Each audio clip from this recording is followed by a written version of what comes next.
Archie's here. Alright, welcome back to the channel, and this is going to be my next build. Now this is going to be what's known as a group build. Group build is a concept on a bunch of YouTubers who make models where they basically have a theme and a whole bunch of people try to build to that theme and they tag it accordingly, and basically you can follow the theme with the hashtag to see everybody participating. Now this is going to be part of the Rust Bucket 2023 group build, hosted by Mars's Garage. I'll put a link to his channel, and like I said, you can just hit the hashtag and you'll see his videos and everybody else's. Mars Garage, he's really known for these types of older cars and rust buckets and things like that, so it should be a lot of fun. Now the model itself, it says 1927 Model T Ford, and I am building that, but not quite. What I'm going to be doing is build an Archie-mobile. Archie from Archie Comics has been around for about 85 years, and even as a kid, I remember him always driving this jalopy. It's changed over the years. You'll see like the older ones kind of look like this, and some people say it's a Model T Ford around that 1920s and late 20s. And over the years, of course, that car has changed. Sometimes it's not even a jalopy anymore. It looks like a regular car. So but there was a few things I wanted in my Archie-mobile to look like the Archie-mobile that I remember as a kid, and even some some of the comics today. And basically, general Model T format over here. What I really want to make sure is I had the dual seats front and back, because he's always got Archie in the gang. I liked the grill. Again, this was a feature in many of the older comics. And the spoked wheels. So those are the things I looked at to make sure. I'm probably going to leave the top off, because again, you usually saw him with him and his friends in the car. Now, fittingly for a rust bucket build, I picked up this model at one of the the Kingston show a few months ago, when I went with the model car Minion. We went together, and I mentioned I was looking for this and the reason why, and we found one. And fittingly enough, it's a rust bucket itself. This is an open kit. Somebody started working on it. Even the box has got paint splashes and everything. But let's take a look inside and see what's in there. Okay, so I've spread out some of the parts that I have over here. One thing I failed to mention is it was a 2-in-1 kit, and I didn't realize it at all. I thought it was just some options that you can build, two different formats. But looking at the parts over here, you see it has, two sets of chassis, wheels, and frames, motors, and everything. And here's the clear parts and things. And even after spreading all these out, including the dust bunnies that came with the kit, fittingly enough, there's all the other parts over here. So I think I'm okay to build it. I hope so. I hope there's no missing critical pieces and things like that. But I'm just going to be building one, and I'm glad to see like some of the stuff hasn't been painted at all. Here you can see there's the the front seat, 2 seats. He hasn't put in the second one. But I got spare parts, that's good. And like I said, I hope that everything's there that I need. Because it's a rust bucket, I'm going to be using a bunch of techniques that you find on YouTube on, chipping and weathering and things like that. I want to have patches on it. If I can, I could even put some, how Archie would sometimes have like a rag around one of his wheels for the flats and things like that.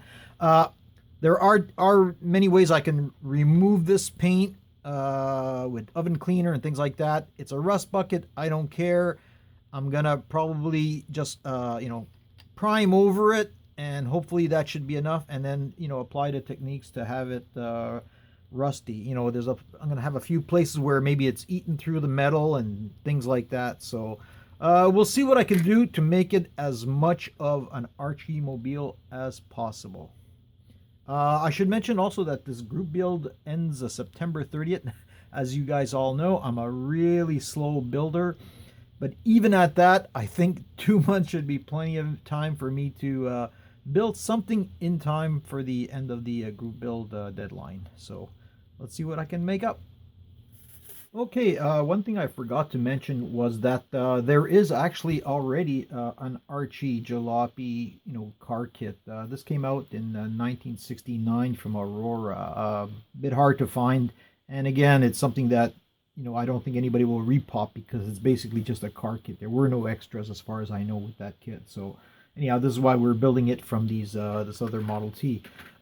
One thing I had to do was decide whether I build, there's a stock or a custom option in the kit, and a bit more about that later. And I figured, Archie's not a rich guy, so he'll have the stock car.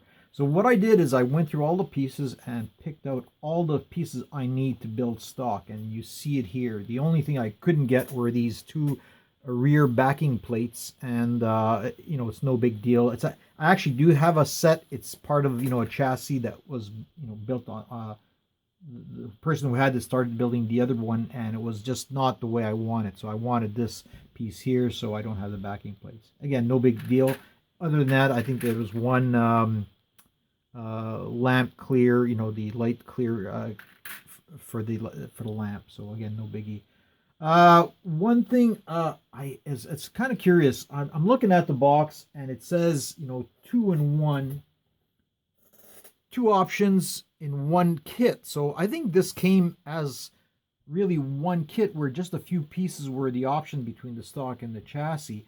But as I look through it, I have almost a complete, two complete kits over here. So I'm wondering if the original owner actually did have two kits and somehow mixed them all in. Really, the only thing that was missing was, the clear, and again, a few little bits and pieces, smaller pieces here. Anyhow, I have it all here, ready to go. I've cleaned everything. It really needed a good cleaning. I mean, there were cobwebs and dust bunnies all over this thing, so I took, big scrub brush and everything and cleaned all the pieces I need to build the kit over here, and I've done a little bit over here. What I've started to do is put little patches that I wanted to show that Archie would patch these things up. And what I did is just took some cloth. So go into your closet, guys, take your best dress shirt and start tearing it up into little bits, because I wanted, for scale, it had to be very, very, very fine threads. And it, now it looks like he fiberglass these patches over here. So a few pieces a little bit all over the place, and it really looks nice. I do see still the texture, so hopefully when that's all painted up and then washed and things like that, and different colors maybe on the patches, you'll see that it looks like it was patched. So a little progress coming along. Like every self-respecting modeler, I did my research for this project, like everyone should do for any other project they have. And in this case, my research consisted of, stuff like this: comic books, the little Archie digests that you pick up everywhere. I actually had this book on the Archie covers that I picked up a long time ago. And here's a 1,000 pager of those digests all strapped together, and it paid off. One thing I noticed, and I've seen many occurrences of it, but this goes back to the 40s, and you'll see here's Archie in his car, and I noticed that he had in this picture and many others a horseshoe. There's another picture in here of the horseshoe, and it's something that was often on this car, like almost every time, when he was modeled these Model Ts, he'd have that horseshoe. So that's something I can add in myself. Maybe build my own, scratch built one. It's fairly easy. I think I got a picture of here again, and there's that horseshoe again, and notably it's upside down. A horseshoe should be the right side up with the holding the luck in, but this is Archie, so his luck is running out. Anyhow, just something to consider.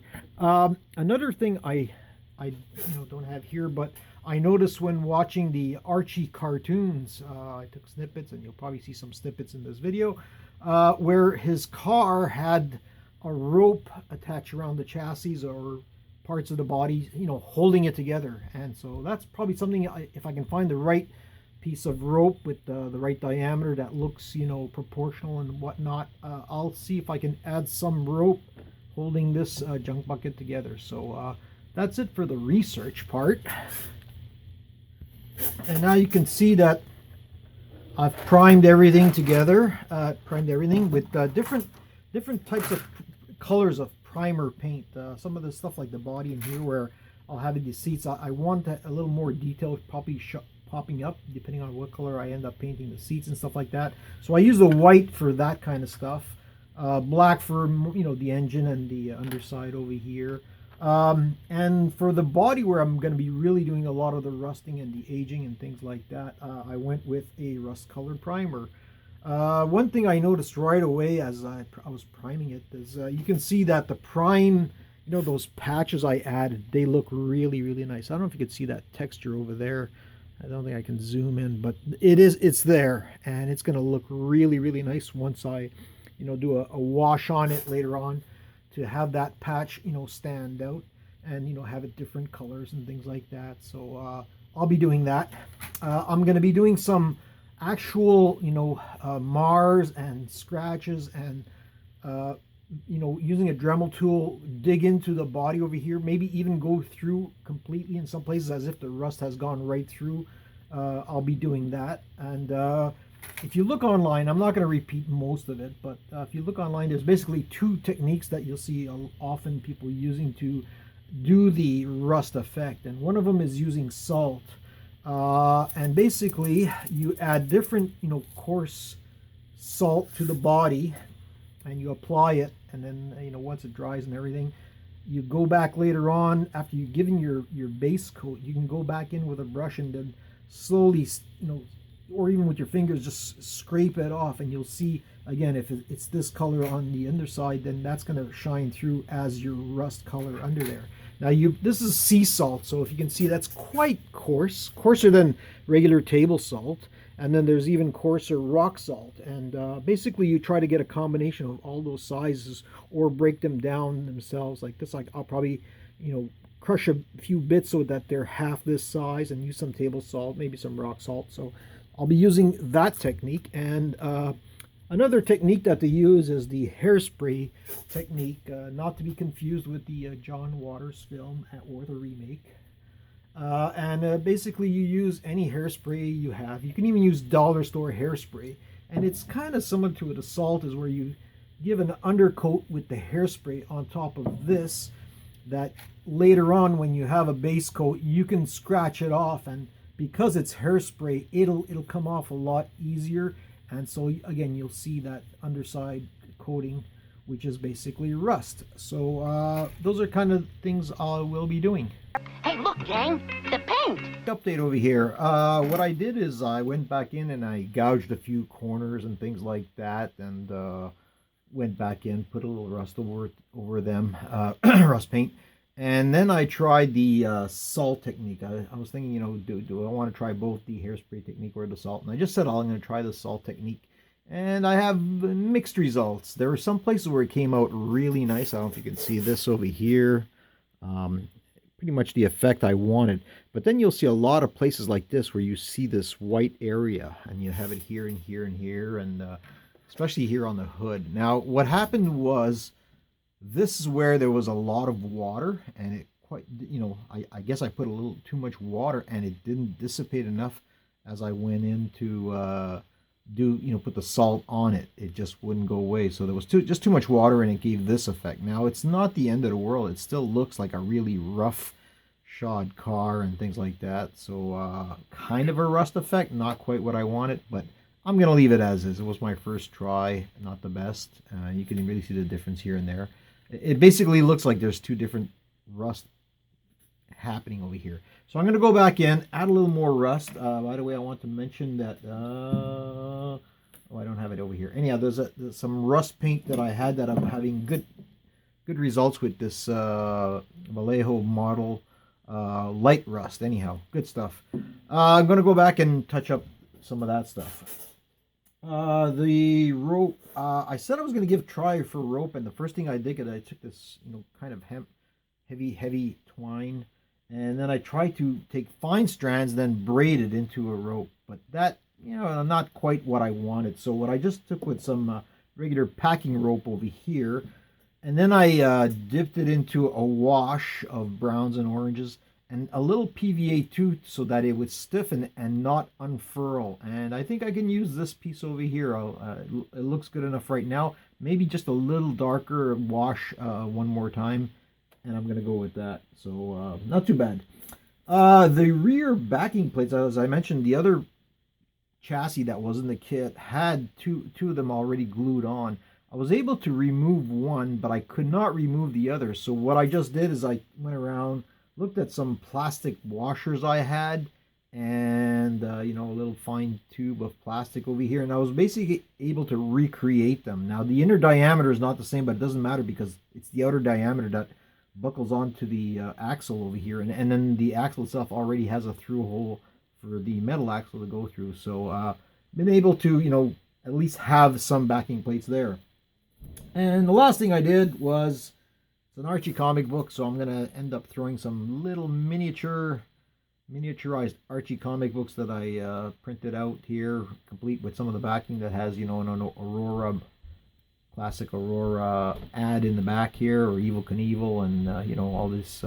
Remember those newspaper things that they were trying to get you to get to a whole bunch of subscriber? Anyhow, old folks will recognize what these ads are. Anyhow, they're gonna go in the back seat or the front seat once I'm done. That's it for now. Okay, quick update over here. First of all, I gave, you know, a paint and a wash to the seats and the interior cab over here. If you notice, I've got I gouged out a hole in the back here, and what I want to do there is make it as if, you know, the cushion had, you know, worn through, and you can see the inner fibers and stuff like that. So I'm thinking of using actually this kind of stuff, which you probably find as, you know, the real thing.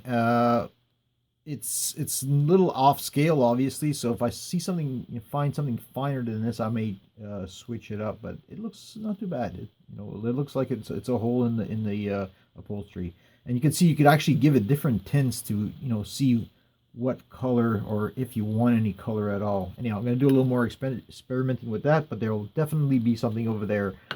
I looked at, you know, all the chrome parts and things like that we have, and you really don't want to have shiny chrome on what's supposed to be a rust bucket. The best thing I could do, I looked online, there wasn't too many recommendation on how to dull it, but what I did do was a clear coat matte on some of the well, all the chrome pieces that I'm going to use. And I don't know if you can see it in the video, but there is a, you know, quite a difference. It's a lot duller. It's still shiny per se, but it's a lot duller, so a little bit better than doing nothing to it. The only other thing I had to do was decide, I don't know why this wasn't chrome, but I just used some titanium silver for the windshield frame. Last but not least, I made a little pizza box because Jughead would be in the back seat eating pizza. So that's it for now. Quick update. Okay, quick update. Before I actually start discussing the model, I want to talk about the AMRO, the Association des Modèles Réduits de l'Outaouais. This was a group and a model show that I attended last Sunday with the Model Car Minion. Great bunch of guys. If you're ever in the area, Gatineau, check them out and check out their show. So the model itself, a few things I want to talk about. First of all, the headlights. I mentioned I only had one of the clears, so I had to make my own. Basically, I had a hole punch that was the right size, took some acetate, punched out a few, glued them in there. Looks great. But I did have a big issue gluing the headlights on there. I mentioned that this was a pre-painted model, or some parts were pre-painted, and I did not remove the original paint. I just put primer on top and then paint over that, and that gave me a lot of problems gluing it. I realized later on that this license plate actually hangs between the two, so if you're building this model, maybe what you want to do is glue those headlights onto this piece. Might make it a little easier. The cracked windshield, I want to put a cracked windshield on it. A lot of the YouTube searches I did was for, you know, modern cracked windshields, which are safety windshields, which don't really, you know, shatter. They just make this kind of a web thing, and they're all still stuck together. But this is an old car. I want to show broken glass. I found a YouTuber whose channel is Off One Crawlers RC, an RC guy, I guess. And he actually had a video on how to do this, and it was really easy, and it worked out great. So a shout out to him. I'll put the link in my notes for that. I also want to talk about the steering column. Now this steering column has to go through, under the dash, between the floorboards, through the firewall, onto the radius rod, as they call it. Now I don't know if you can see over here, but there was no room to do that because of the pedals. They have 3 giant pedals in this kit, and basically this goes right through the middle one. So I had to remove it to get that in there. At least I hope I will be able to now. There was no way it was going to fit before. So think about that, or see if you can do something around that. There's not much choice. Either you have another set of pedals that goes all the way to the floor, or maybe you can fit it. So I had to do that. I said I wanted to do the the sponge effect with a hole in the seats. I ended up putting felt over here because this was really not to scale when I took a close look at it. And what I just did was I took the felt, which was yellow felt to begin with, and put it in, soaked it in a wash kind of a thing just to dirty it up, and then glued it on the back. Looks really nice. You notice, I want to talk about rust. I mentioned before I want to rust this up. And one thing I'm going to be doing aside from the rust paint itself and, oil paints and things like that is, I think I mentioned this before, I've created my own rust, and this stuff is fantastic. What it is, it's really simple. You take a piece of steel wool, you put it in with some vinegar, and it'll create this rusty little bits of metal. And as long as you don't put it in a container that has a metal lid, it's got to be really solid to keep the moisture in, and plastic or glass, and you'll be okay. I did a few touches here and there. You can't see them now, but this stuff works great. So check out YouTube videos. A lot of people have mentioned making your own rust. Last but not least, you probably noticed that I've got this 3D display template that I've made for this model over here. It's not the best. I got a cheap, very cheap, an Ender Series, a Pro printer not too while back. It was, I didn't want to get into the 3D printing thing, but it was too, couldn't resist the cheap price that I got it from. And I made this little display, so just to, hang on top, behind the model once it's all done. But what I really want to talk about is, in the future, there is another model I was able to make, and it was ideal for 3D printing. I still have to look for some pieces for that, so it'll be maybe a while before I get there, but in the future there will be a 3D model kit that I will be building. That's it for now. Now for the unveiling. And without further ado, here she is, the finished model. As you can see, I made that display, the 3D printed one. The face didn't come out too good for the Archie because it was kind of embossed. I should have just taken a regular outline and then honestly just pasted a piece of paper, but better than nothing, I guess. And again, I like the car. It's not perfect, especially for the the rust bucket effect I really wanted, but all in all, not too bad. It came out okay, pretty much what I expected.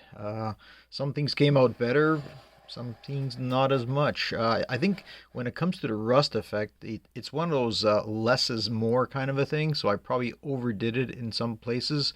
I tried to wash it off, a bit, the rust stuff, and it really didn't come off too good, so I didn't, struggle with that. I ended up losing the rope there, and I had to make another one, but that was really easy enough.